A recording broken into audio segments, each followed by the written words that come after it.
Hello बच्चों, let's read the question. Question says find locus of point P if three normals drawn from it to the parabola y square is equal to 4ax such that two of them make complementary angles with the axis of parabola.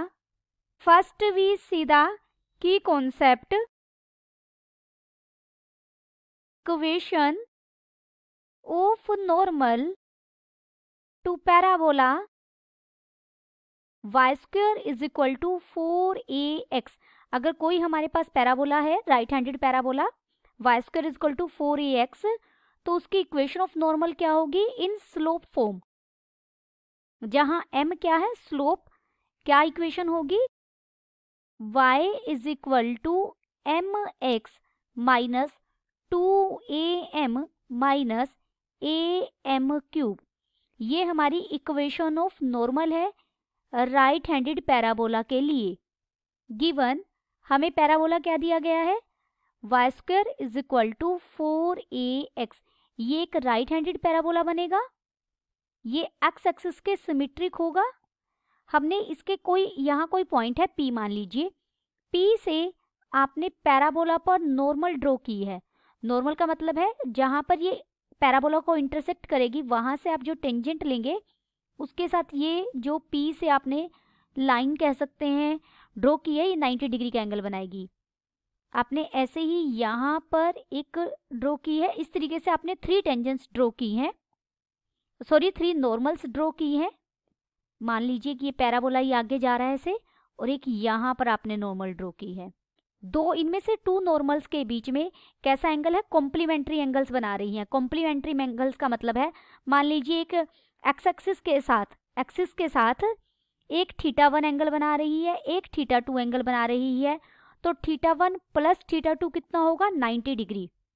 क्योंकि जो ये complementary angles बना रहा है axis of parabola है. Axis of parabola यहाँ x axis है हमारी. इक्वेशन ऑफ नॉर्मल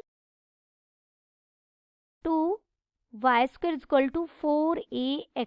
इसके लिए इक्वेशन ऑफ नॉर्मल क्या होगी? y इज इक्वल टू mx minus 2am minus am cube, जहां पर स्लोप क्या है हमारा? m. P पॉइंट से हमने ड्रॉ की है. लेट कोऑर्डिनेट ऑफ P हमने क्या लिए? h, k. क्योंकि हमें P के जो P पॉइंट है उसी का लोकस फाइंड आउट करना है, तो हमने उसके कोऑर्डिनेट लिए h, k. ये जो P h, k है ये नॉर्मल पर बना हुआ है, तो सेटिस्फाई करेगा इक्वेशन ऑफ नॉर्मल की इक्वेशन को सेटिस्फाई करेगा. तो y की जगह हम क्या रखेंगे? k, और x की जगह क्या रखेंगे? h. दिस इम्प्लाइज यहाँ से ये k is equal to mh minus 2am minus am cube हो जाएगा. दिस इम्प्लाइज ये एक m में क्यूबिक इक्वेशन है, 3 डिग्री की है यानी क्यूबिक इक्वेशन है. प्लस 2a माइनस h और m में क्यूबिक इक्वेशन है ये, plus k is equal to 0. This is equation 1. It has 3 roots. इसके कितने रूट्स मिलेंगे हमें? 3 रूट्स मिलेंगे, यानी 3m की वैल्यूज मिलेंगी. और जैसे ही आप 3 की डिफरेंट यहाँ m वैल्यूज रखेंगे तो हमें 3 नॉर्मल्स मिल जाएंगे जो हमें स्टेटमेंट में कहा गया है. इसकी कितनी नॉर्मल दी गई हमने? 3. लेट इट बी, ये रूट्स अगर हम m1 into m1 m2 m3 माने तो m1 into m2 into m3 कितना होगा? कांस्टेंट, जो कांस्टेंट का negative divided by a cube का कोफिशिएंट, यही बनेगा. बट हमें दिया गया है ये जो नॉर्मल्स हैं वो कैसा एंगल बना रही है? कॉम्प्लीमेंट्री एंगल्स बना रही हैं.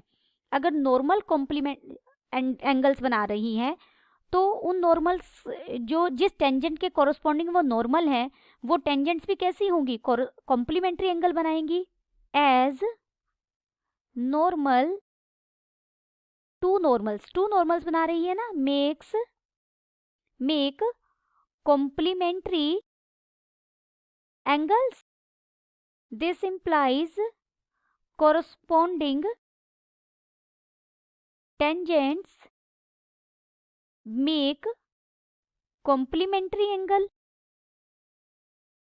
देयरफॉर अगर m1, देखिए हम स्लोप को कैसे रिप्रेजेंट करते हैं, m से, और m क्या होता है, टेंजेंट, और टेंजेंट के साथ आर्ग्यूमेंट कौन सा आता है, जो वो x एक्सिस के साथ एंगल बना रहे हैं। तो यहाँ m1 क्या हो जाएगा, हमने लिया टेंजेंट θ1, तो m2 क्या हो जाएगा, टेंजेंट, देखिए θ1 एंड θ2 अगर कॉम्प्लीमेंट्री है, take θ1 plus θ2 is equal to 90 degree, given complementary angle. Complementary angles का सम कितना होता है, 90 डिग्री, तभी उन्हें हम कॉम्प्लीमेंट्री एंगल बोलते हैं। तो अगर एक 90 डिग्री का एंगल बना रहा है तो θ2 आएगा, और θ2 को मैं क्या लिख सकती हूँ, टेंजेंट 90 माइनस θ1, और टेंजेंट 90 माइनस θ1 किसके इक्वल होगा, कोट θ1 के। देयरफॉर हमने कहा तीनों की product m1 into m2 into m3, तीनों की प्रोडक्ट किसके इक्वल है, माइनस के बाय ए के। आप यहाँ वैल्यू रख दीजिए m1 और m2 की। m1 क्या है, टेंजेंट θ1, और m2 क्या है, कोट θ1, यानी 1 बाय टेंजेंट θ1। कोट θ1 को हम लिख सकते हैं ना यहाँ पर 1 बाय टेंजेंट θ1, और m3 हमारा m3 ही है, is equal to minus k by A. This implies यहाँ से हमें m3 की वैल्यू मिल गई minus k by a. Put this value in equation first.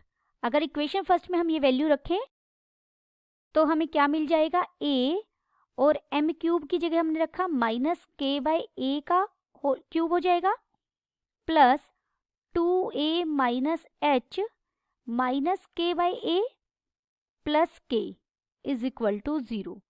देखिए बन जाएगा minus a k cube by a cube minus 2a minus h k by a plus k is equal to 0। Throughout अगर हम a cube से multiply कर दें तो ये क्या बन जाएगा, minus a k cube minus 2a minus h के साथ में a स्क्वायर आ जाएगा, और plus a cube k is equal to 0।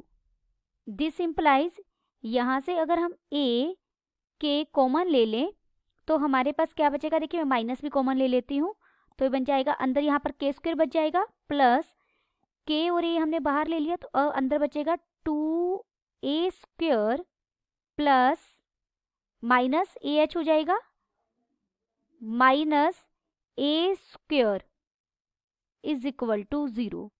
This implies के square is equal to A H minus A square. This implies हमें क्या मिला था, अगेन लिखते हैं, के square is equal to A H minus A square. Therefore locus of P के coordinate थे h comma K, we replace, locus find out करने के लिए हम h को रिप्लेस करते हैं x से एंड y k को रिप्लेस करेंगे y से, तो हमें क्या मिल जाएगा, we get y square is equal to a common आ जाएगा x minus a। Hence we prove that finally we find then the final answer is required locus is y square is equal to a into x minus a. Hope you understood it well. Best of luck.